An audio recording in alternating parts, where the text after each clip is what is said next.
আরে বড় লোকের বিটি লো, লম্বা লম্বা চুল, ভালো করে ঝাড়ু লাগাও, যাবে হাউসফুল। কোথায় যাচ্ছ? এটা বেরোচ্ছি, দরকার আছে। কি দরকার? সব কথা বলা তো কোনো প্রয়োজন দেখি না। আর কিছু ক্যাশের দরকার আছে, ছাড়ো তো। ক্যাশ? কত? 400-500 দাও। অত টাকা আমি কোথায় পাবো? কেন, আজ সকালে তো আইন দাদু সেক্রেটারি সে মাসে টাকা দিয়ে গেল, কল করে 500।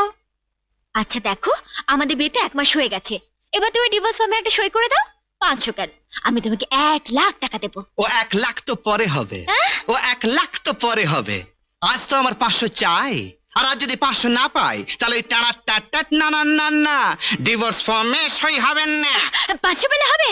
ভেবে দেখবো। তাও ভেবে দেখবে? ও মা গো, এ আমি কার পাল্লায় পড়েছি মা?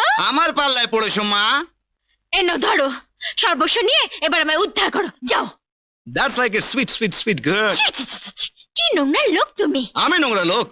আরে নিজের দাদুর সম্পত্তি বাগাবার জন্য কোনো মেয়ে যদি ভেড়ুয়া ঘর জামাই ভাড়া করে নোংরা মেয়ে না হয়, তাহলে আমি কিসের নোংরা লোক? আচ্ছা তুমি তো আমার স্বামী নাকি? ভাড়া করা তো নাকি?